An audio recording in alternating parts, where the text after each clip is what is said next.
Bueno, siguiendo con el módulo de medicina personalizada, me toca presentar al doctor Jorge Alonso. Es médico recibido en la Universidad de Buenos Aires, presidente de la Sociedad Latinoamericana de Fitomedicina, director de los posgrados de Fitomedicina, Alimentos Funcionales y Nutricéuticos y Fitodermatología de la Universidad de Buenos Aires, y nos va a hablar sobre nutrigenómicos en cáncer. Doctor. Muy buenos días a todos, es un placer compartir con ustedes esta reunión. Mi agradecimiento a los organizadores por poder estar aquí hablando un poco de una temática que está cada día con mayor vigencia.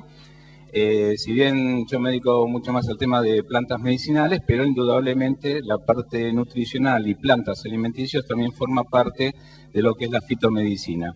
De ahí entonces que vamos a tratar de dilucidar cuáles son las investigaciones y cuáles son aquellos nutrientes que pueden ayudarnos precisamente en esta temática que estamos abordando. Recordemos que en poco tiempo, fíjense que 48 de 65 drogas que se aprobaron para el cáncer tuvieron su origen en recursos naturales. De manera tal que los productos naturales, las plantas, alimentos, siguen formando parte de alguna manera del arsenal terapéutico que tenemos en oncología. Cuando hablamos entonces de los nutrientes, de los alimentos abocados precisamente a la temática de cáncer, hoy estamos hablando entonces de la nutrigenómica como esa capacidad de a veces poder intentar torcer el rumbo de la expresión de algunos genes. En algunos casos vamos a ver qué información tenemos con plantas al respecto. Bueno, no me quiero explayar mucho en la temática genética porque, fue brillantemente dada por la doctora Lina.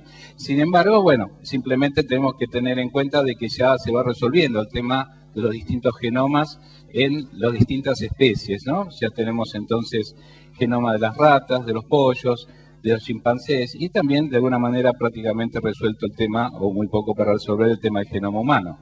Hoy estamos hablando de ciencias ómicas, porque la nutrigenómica, de alguna manera nos está hablando de que tenemos, por un lado, la información que nos van a proporcionar los genes a través precisamente de la genómica, que es justamente el estudio de todas las secuencias de nucleótidos presentes en los cromosomas de un organismo. Tenemos la transcriptómica, tenemos la proteómica y tenemos la metabolómica. Todas estas, de alguna manera, entonces nos están especificando de que hay una relación precisamente con lo que es nuestro fenotipo y las posibilidades de desarrollar enfermedades. La secuencia de genoma en chimpancé, fíjense que muestra un compartimiento prácticamente del 96% con el ser humano. Sin embargo, en ese 4% hay muchísimas diferencias que nos distinguen precisamente de otras especies. Sin embargo, tenemos, por ejemplo, que los primates han contado con un gen, a ver si tengo acá el láser, ahí está. Cuentan con un gen que ha desaparecido en los hombres y que a ellos les produce una proteína que les ayuda a protegerles del Alzheimer, lo cual significa entonces de que ellos, de alguna manera, en su evolución, han generado ciertas defensas para lo que es esta enfermedad que en el hombre realmente es de constante estudio hoy en día. El ciclo celular, que más o menos todos conocemos, tiene distintas etapas. Y lo que vamos a tratar de ver es sobre el estudio de algunos nutrientes y de algunas plantas, en qué posición ellos pueden trabajar bloqueando este ciclo celular. Recordemos de que tenemos fases, que incluso tenemos fases de quiescencia, como ser la fase 0, y vamos a ver entonces cómo, de alguna manera, algunos nutrientes pueden intervenir en esas fases y disparar luego la secuencia. Recordemos algunas cositas que son importantes. Por ejemplo, para que se active la fase G0, que es la fase, por así decirlo, de quietud, aumentan las ciclinas D y E, se activan quinasas. Luego, esta secuencia que se ha activado, quinasas ciclinas, roba fósforo del ATP a través del trabajo que hacen las mitocondrias, lo ceden a algunas proteínas que se fosforilan, como la PRB, pero fíjense que si PRB no estuviera fosforilada, bloquea el ciclo celular, lo cual significa que en la medida que se haga fosforilación, empieza de alguna manera a poder desencadenarse el proceso. Por lo tanto, entonces la fosforilación de PRB, el bloqueo cesa y permite liberar los llamados factores de transcripción que van a activar a determinados genes. Lógicamente tenemos proteínas que son de alguna manera observadores, vigías, gendarmes que están ahí dando vueltas, evitando precisamente alteraciones de este ciclo como para poder frenarlo. Recordemos que vamos a tener en el desarrollo del cáncer muchas veces supresiones o modificaciones o mutaciones de estas proteínas vigiladoras que hacen de que de alguna manera entonces el cáncer siga su evolución. Fíjense que de las drogas vegetales de las que conocemos, que ya están aplicándose en el cáncer, sabemos más o menos sus lugares, donde actúan, ¿no? Como ser la vincristina, la vinblastina, que provienen de la vinca de Madagascar, paclitaxel, mismo la colchicina, por ejemplo, actúan sobre inhibiendo la fase M, el etoposide, el tenopósido, que también recordemos que deriva de una planta medicinal, que es el podófilo, la camptotecina, que también deriva de una planta medicinal, actúan, por ejemplo, en la fase G2. Es decir, de alguna manera se va vislumbrando dónde van actuando algunas moléculas que hoy en día están siendo investigadas. Entonces, podemos decir, de alguna manera, haciendo una breve semblanza de la etiopatogenia del cáncer, que pueden surgir los cánceres por exceso de activación de genes codificadores de proteínas estimuladoras, como ser, por ejemplo, el paso de prontogenes justamente hacia oncogenes, o también por un fracaso en los genes encargados del freno y o la apoptosis o muerte celular programada, como ser estos elementos, que son muchos de ellos proteínas que trabajan. De alguna manera puede haber una combinación de ambos, como causal de todo esto. Las células tumorales también tienen fallas cuando se van reproduciendo. Entonces, ellas de alguna manera han evolucionado y han generado sus propios mecánicos para que puedan de alguna manera establecer o acondicionar las rupturas de algunos telómeros. Recordemos que en la medida que los telómeros puedan estar más alargados, sabemos de que el hombre puede vivir más, y lo que hacen ellas también aprovechan esas cuestiones para resolver su supervivencia justamente en el hospedante. Para que la célula tumoral pueda ingresar, de alguna manera se va a necesitar precisamente algunos elementos de adhesividad, receptores, van a estar por ejemplo la integrina, fibronectina, laminina, que van a permitir de alguna manera cierto adosamiento de la célula tumoral, y luego dentro ya de lo que es la invasión de la membrana se va a encargar la célula tumoral de empezar a generar enzimas proteolíticas, especialmente metaloproteasas, que van a colonizar finalmente la célula tumoral. Todo esto que estamos explicando, de alguna manera, queremos simplemente darles a entender a ustedes de cómo las plantas van a intervenir en algunas de estas secuencias. Hoy en día, este es un trabajo muy reciente, que en cáncer de colon se sabe el trabajo que tienen las mitocondrias, precisamente en su generación de ATP. Una célula normal, mientras va generando su energía, su ATP, tiene disminuido justamente una serie de secuencias o transductores como ser el AMPK o el GCN, que en presencia ya, digamos, de actividad tumoral comienzan a aumentar y aprovechan la energía mitocondrial para su propio provecho. De esta manera, esta es una, hoy en día, de las teorías que se está escribiendo en el tema de cáncer de colon.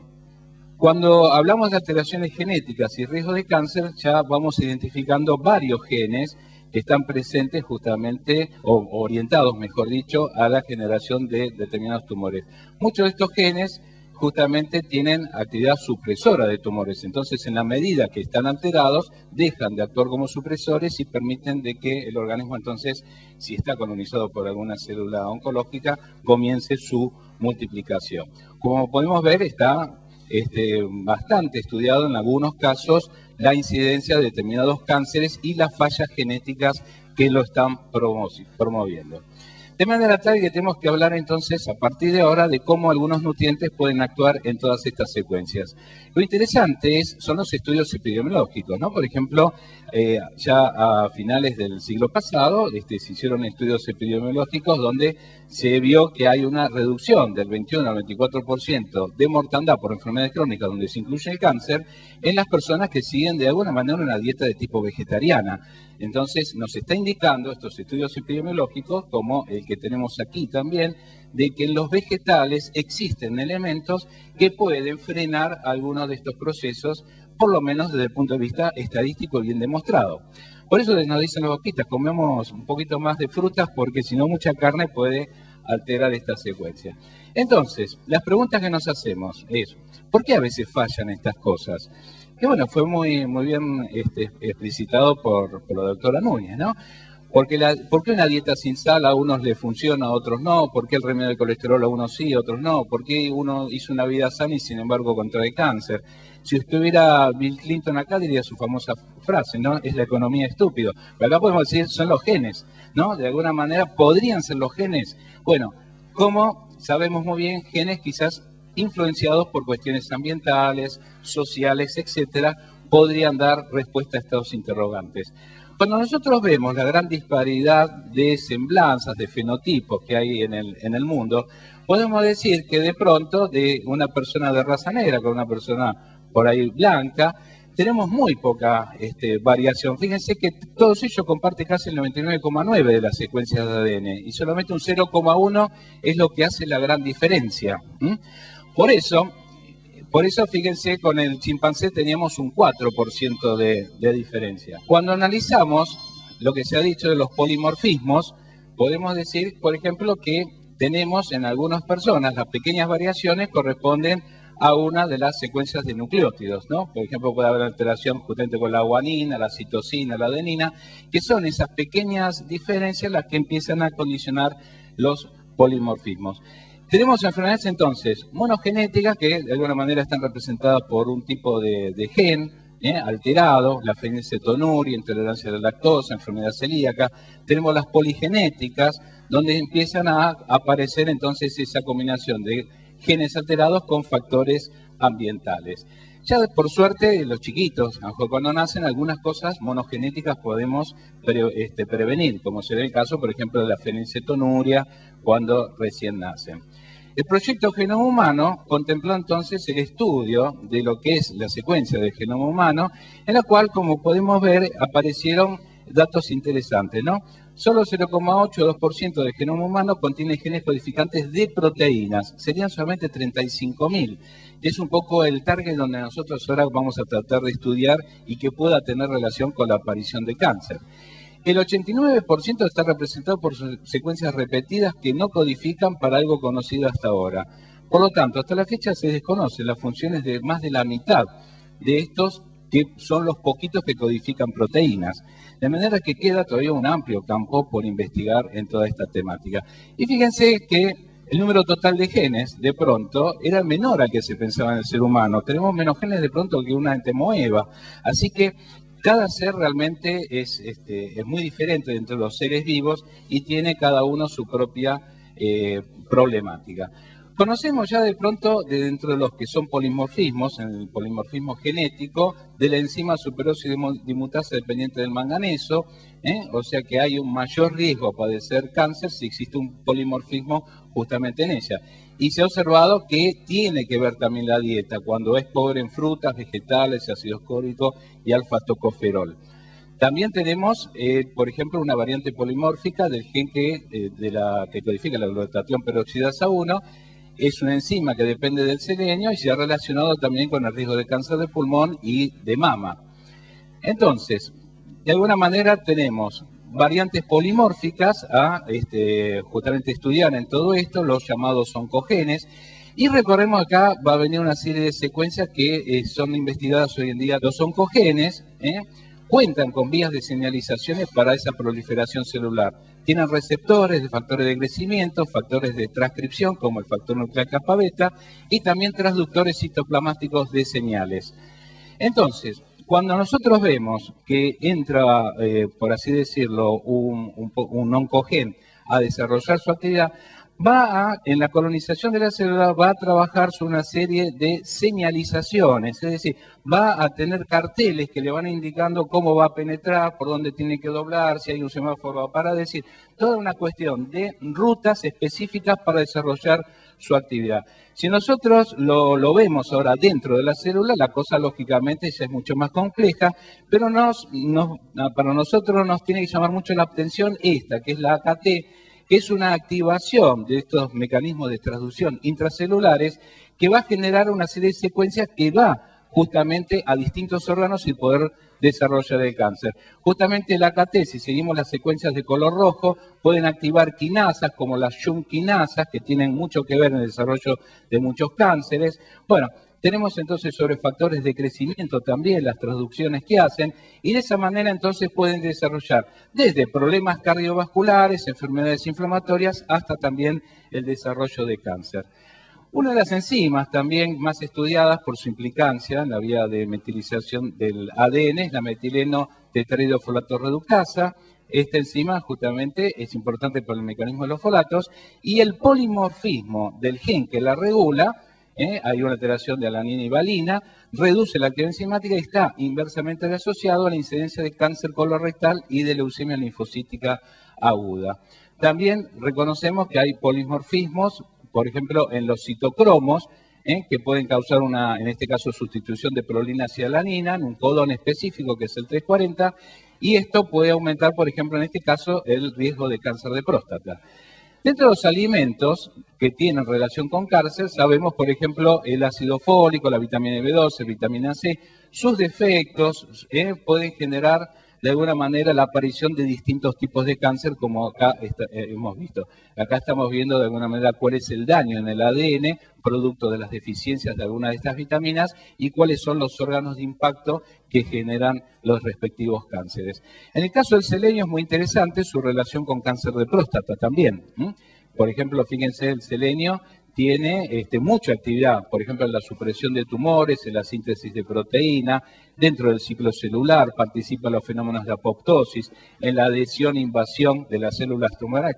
Bueno, vamos a hablar del indol 3-carbinol. El indol 3-carbinol es un compuesto que está en las crucíferas fundamental. Es, por ejemplo, el elemento indispensable del brócoli, del coliflor, del repollito de Bruselas.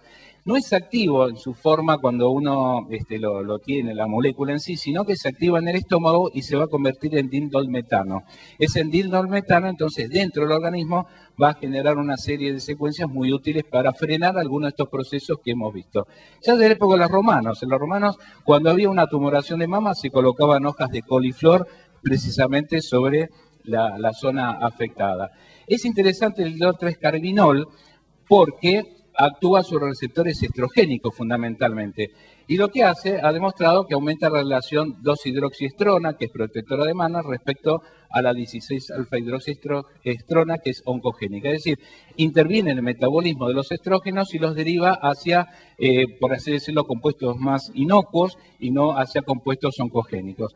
Inhibe también la hidroxilación del estradiol, que es meramente oncogénica, y el indol 3-carbinol tiene actividad sinérgica con la genisteína, que es una isoflavona, que participa en los mecanismos de apoptosis y muerte celular. Sobre tumores ginecológicos también se vio efecto sinérgico con el tamoxifeno, la protección de cáncer de mama, induce la detención del ciclo celular en fase G1, eleva justamente la proteína P53, que eran de esos vigiladores que teníamos dentro del organismo. La dosis a utilizar de indol 3-carbinol generalmente es de 200 a 800 miligramos al día, según, lógicamente, si uno quiera prevenir o ya actuar sobre un inicio tumoral. Sobre otros tumores también es interesante cómo actúa, inhibe la formación de quistes, de papilomatosis causados por el HPV, también en la boca, pulmones, en cuerdas vocales. Fíjense que 400 miligramos al día de indol 3-carbinol durante 3 meses causa regresión completa de la neoplasia epitelial cervical en el 50% de pacientes tratados en estadio 2 y 3 del Instituto Nacional del Cáncer. Acá tenemos otros efectos del indol 3-carbinol en cáncer de páncreas, ejerce efectos inhibitorios, actúa justamente sobre biomarcadores celulares, expresión de algunas de esas señales de transducción que habíamos visto antes. También actúa estimulando la expresión génica del receptor gamma-1 interferón. En cáncer de colon, por ejemplo, fíjense que actúa sobre esa AKT que les dije, que era de todas esas vías de señalización de las células, una de las que iniciaba gran parte de los procesos tumorales. Actúa, lógicamente, también inhibiendo la proliferación celular, lo hace estimulando caspasas, que son enzimas que trabajan en la muerte o apoptosis celular. El indol 3-carbinol, dijimos, se transforma en dindolmetano en el organismo. El dindolmetano también tiene estudios, como en vías de señalización la ERK, que regula la regulación extracelular de quinasas. Actúa incluso este compuesto metabolito de manera superior al propio indol 3-carbinol.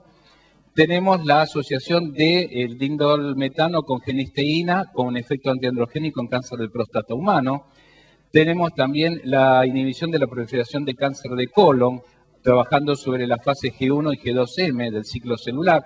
Como ven, ya vamos conociendo cómo los nutrientes también van trabajando en el ciclo celular. El dildosmetano, bueno, también aumenta la quimiosensibilidad de agentes antitumorales en cáncer de páncreas, o sea, se puede dar asociado a cisplatina, gencitabicina y oxaliplatin, de alguna manera mejorando entonces la performance de esas drogas. Reduce también a nivel inflamatorio la aparición de óxido nítrico, prostaglandinas proinflamatorias, interleuquinas, la 1-beta también, que todas estas están no solamente asociadas a inflamación, están asociadas a cáncer también, de manera tal que por eso entendemos que muchas de las vías antiinflamatorias hoy también sirven para trabajar a nivel de cáncer. Y del coliflor, brócoli, repollo de Bruselas también tenemos sulforafanos, que también trabajan sobre el ciclo celular, sobre la diferenciación celular, antioxidantes, apoptosis, etcétera. El resveratrol, todos lo conocemos por los beneficios a nivel cardiovascular, es agonista también débil en los receptores estrogénicos, trabaja junto con la daiceína y es antagonista de receptores alfa y beta. Estimula el óxido nítrico sintetasa, disminuye la densidad plaquetaria, esto es beneficio en el área, lógicamente, cardiovascular. Trabaja en dosis mayores, ya actividad antitumoral, estimula tirosina quinasas, caspasas, bloquea receptores alfa estrogénicos de alguna manera, entonces se puede dar el resveratrol en antecedentes de cáncer de mama. El resveratrol también sensibiliza el cáncer de colon cuando es resistente al 5-fluoracilo. Se da también en patología prostática, en dosis de 50 miligramos. Las dosis generalmente que se manejan de resveratrol preventivamente se pueden manejar pequeñas dosis 5 y máximas 50 miligramos. La cúrcuma es otro de los grandes alimentos en cáncer. Hay varios trabajos que relacionan su actividad en cáncer de colon, mama, páncreas, próstata. Trabaja sobre mecanismos justamente relacionados con todas estas vías inflamatorias, vías de transducción, etcétera. Las curcuminas inhiben la degradación de la cromatina, de la fragmentación del ADN, esto es importante a nivel genético, disminuyen la expresión del gen P65 vinculado con intermediarios proinflamatorios que derivan luego en alteraciones del ciclo celular, aumenta la caspasa 3 que induce la apoptosis o muerte programada. La turmerona ha demostrado apoptosis ya en células leucémicas. Hay ensayos clínicos en tumores de piel donde se demostró el beneficio de utilizar crema con curcuminoides. Bueno, otros beneficios de la cúrcuma que son indudables, ¿no? Es uno de los grandes hepatoprotectores en problemas de colon irritable, uveitis, osteoartritis, artritis reumatoidea, colitis ulcerosa. Estas son las vías por las cuales trabaja sobre los inicios de tumores, trabajando sobre distintos mediadores, el factor nuclear kappa beta, tenemos sobre metabolitos tóxicos, carcinogénicos. Realmente, si nos vamos más todavía adentro, fíjense sobre todo los genes de expresión que ya está trabajando sobre factores transcripcionales, proteinquinasas, enzimas. El ácido láctico, bueno, ya no queda casi nada de tiempo, les voy pasando. El ácido láctico también de las frutillas, es fundamental, trabajando, regulando las alteraciones en el gen P53. El ácido láctico también interviene sobre distintos factores, regula la expresión de 37 genes. La pectina modificada de la cáscara de la naranja, que es la partecita blanca en cáncer de próstata, tiene ya varios trabajos al respecto, trabaja sobre zonas de adhesión que son las galectinas. La berenjena está siendo ensayada con varios trabajos en carcinoma de células basales. Hay productos no todavía en Argentina, el Curaden, que está hecho para carcinoma vasocelular y espinocelular de piel.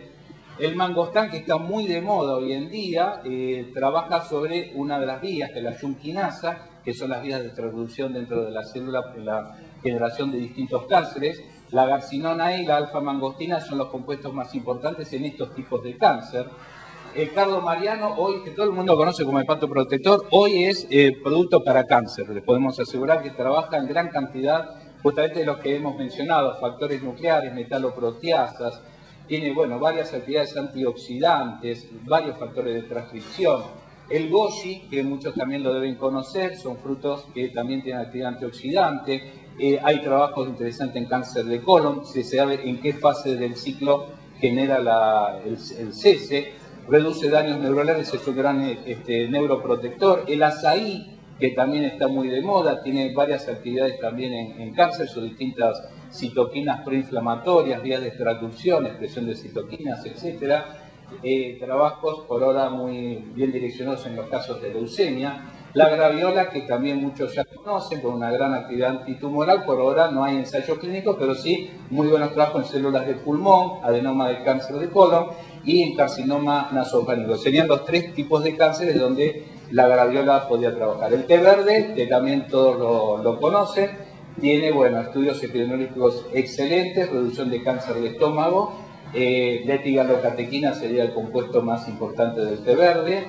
Y ya finalizo, el jugo de granada sin cáncer de próstata. Hay interesantes trabajos donde el consumo de 80 mililitros reduce los incrementos del antígeno prostático. Los polifenoles inhiben el gen de expresión de síntesis de enzimas fabricadoras de andrógenos.